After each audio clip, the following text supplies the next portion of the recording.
Top 10 awkward Meghan Markle moments that embarrassed Prince Harry. Number 10, the failed curtsy moment. Now, as many know, there is a scene in the Harry and Meghan series that shows Meghan doing an overly dramatic take of the royal curtsy she was to do when she met the Queen. And as she's laughing it up, look over to Harry and notice his reaction. He's staring at her as if he's annoyed with her mocking something that is part of his tradition. Interesting. Seeing as he is uncomfortable by the mockery, it's definitely not a good look for Meghan at all. But why should Meghan be judged for just trying to have a few laughs? Well, the royal family isn't known for laughing and having fun in public. It seems that they aren't keen on displaying emotions of any kind, let alone something as out there as laughter. So it's understandable why Harry was not too thrilled with Meghan's antics. Now, viewers, please don't come at me. I know that they do laugh and have a good time in public. They just tend to keep it more reserved most times. Now that we're clarified that, what can we take away from this cringeworthy moment is, well, even if we don't agree with all the customs of a certain group, it's important to respect them. So while Meghan was just having fun and expressing her joy with a little mockery of the tradition, she might have gone a bit too far. But hey, at least someone got a good laugh out of it. It's always important to remember that we can still have fun within the boundaries of a certain culture.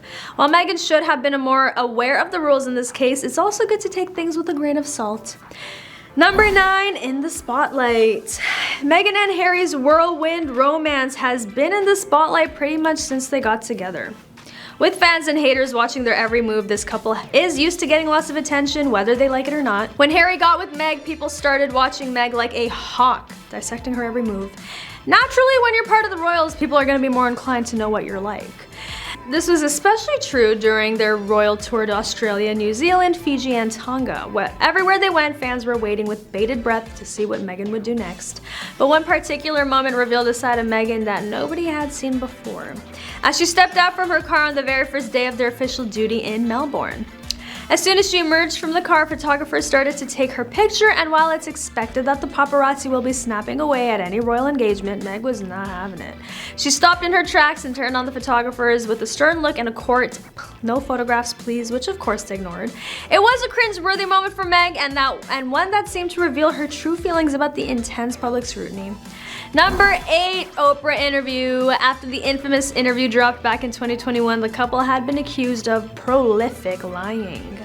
With lies being told about racism among other things, people can't help but wonder what the truth is and what is being exaggerated.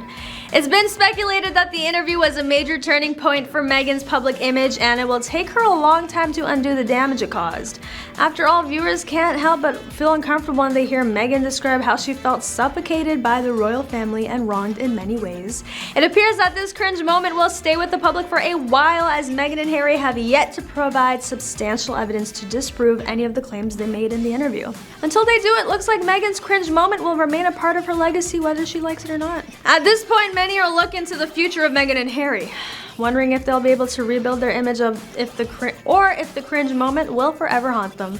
With time being the only factor that can answer this question, one thing is certain: it's going to be an interesting ride for the royal couple. Number 7, mistreating staff. Leading up to the Oprah interview, the Times reported accusations that Meghan mistreated her Palisades and staff prior to the 2020 exit. While Meghan denied the allegations, noting in a statement to us in March 2021 that she was saddened by the latest attack on her character, the palace revealed they were investigating the claims. It doesn't help that Meghan's alleged treatment of staff has been documented in a handful of cringeworthy moments, from her demanding no one sit until she did to her apparent refusal to curtsy for the Queen in 2018. Sources even claimed the Duchess was anxious about meeting Her Majesty. When it comes to protocol and respect, Meghan certainly could have done better. In the end, it shows her royal exit may have had more to do with attitude than anything else. But Meghan's behavior isn't all cringeworthy. From her work on gender equality to her commitment to charity, there is also plenty of evidence that she used her platform for good and even earned the approval of Prince Harry. In the end, it's hard to deny that on some level, Meghan did shake things up in a good way the royal family had never seen before. Number 6, ditching friends. Is Meghan ditching her friends for her royal status? A former friend and colleague who said Meghan ghosted her was Gina Nelthorpe-Crown, who found the future Duchess to be hugely charismatic when they first met in 2014. Northrop Crown said that when Meghan started to become famous, she stopped returning calls and texts and eventually blocked her on social media. The former friend also added that Meghan had a pattern of discarding her relationships with the people who helped her get to where she is today. This could be seen as a lack of appreciation for those who helped Meghan. It's almost like she forgot her roots, which some may find cringeworthy, especially since that's the Duchess of Sussex. Meghan has used her platform to promote values such as kindness and compassion. It looks like Meghan needs to remember where she came from and show her appreciation for those who helped propel her to fame. After all, they were the ones who helped her get to that point in the first place, right? Number 5, drama with the in-laws. When news of Harry and Meghan's move out of Kensington to strike out on their own first broke in November of 2018, the public and the press came to a unanimous conclusion as to why that would be. Meghan! Everyone pointed the fingers at the new royal, suggesting her alleged difficult Duchess attitude was not just reserved for the staff, and had caused a feud between her and Kate. Obviously, that turned out to be untrue. The Sussexes were expecting a baby and wanted more space in the 2-bedroom apartment they lived in at Kensington Palace. But it seemed the so-called rift between Meghan and her in-laws was never completely put to rest. In early 2020, the press speculated that William and Kate weren't too happy with their brother Harry for his dramatic exit from the family. Reports say they were disappointed by his decision to step away from royal duties and even further frustrated by the circumstances under which he did it. It's easy to see why Meghan would feel a bit of pressure due to her in-laws' disapproval. Not only did she have to deal with the public scrutiny of being a new member of the royal family, but also had to overcome their bias against her. Number 4, playing victim. Harry's newly formed and deeply damaging anti-royal beliefs are being peddled by Meghan, according to some people, including royal author Tom Bower, who said this while speaking to American journalist Megyn Kelly. He started by branding the American clever, adding, "Don't think for a moment that she's not convincing a lot of people that somehow she was thrown to the wolves," which according to him is completely untrue.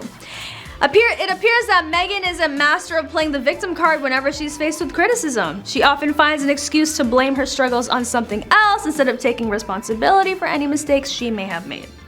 For example, when discussing stepping back from royal duties, Markle pointed fingers at the royal family and claimed that they wouldn't have been able to provide her with the same level of support she's had before. The irony is that Markle has often cited the importance of taking responsibility for your own actions, choices in previous interviews, even going as far as saying the only way to move forward is to take control of our lives and start taking action from a place of responsibility. Markle's tendency to play the victim isn't limited to her royal life either. She has been known to use this tactic in her previous acting career as well, such as when she described the racism and sexism she faced while auditioning for roles in Hollywood. Number 3, not caring to learn about the royal life. Within an interview with Oprah, Meghan claimed she knew nothing about the life she was set to live with the love of her life, Harry. According to a well-placed source, that was, oh wait for it, blatant lie. Harry and William's private secretary at the time had created an organized folder with information and contacts to help Meghan in this transition into royal life, but clearly she didn't care to learn any of it, and on top of that, accused the palace of not directing her through this journey. It's okay not to know things, but lying is not the best way to go about it. This cringeworthy moment was embarrassing for us all. And we feel your pain, Harry. Luckily for Meghan, an abundance of resources are available nowadays that can help any newbie find their royal footing. All it takes is a bit of commitment and dedication to learn how to be a princess.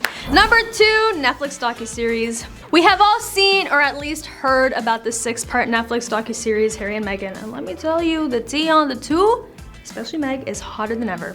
While it was back in 2020 that the couple stepped away from their royal duties to live a life away from the responsibilities and have a quiet and normal life, we can't help but wonder why everything they've been doing is the exact opposite of quiet. The docuseries did a great job of showing us a lot of cringe moments from both Harry and Meghan, but the one that sticks out for me has to be when Meghan talks about her life pre-royalty in Kensington Palace. She speaks about how she had a normal job and wasn't even aware of the royals before meeting Harry. What makes us so cringe is how she speaks about the palace and the royal family as if they were foreign to her. And finally, number 1, Princess Diana 2.0. Apparently, Meghan always wanted one thing in life, and that's to become a member of the British royal family. Now, she's never personally confirmed that, but her friends say that she's always had a fascination with the royals. According to some sources, this was all a part of Meghan's plan. She's wanted to be a princess since she was a teenager, with one old pal saying she was always fascinated by the royal family and wanted to be Princess Diana 2.0. I'm not shocked at all. It's like she's been planning this all her life. She gets exactly what she wants and Harry has fallen for her play. Talk about an awkward friend for outing Meghan like that, but is it true? I guess we'll never know. That's all for today. Thanks for watching. Don't forget to like, comment, and subscribe for more Juicy Roll updates and news on your favorites. And I'll catch you next time on The Rich Life.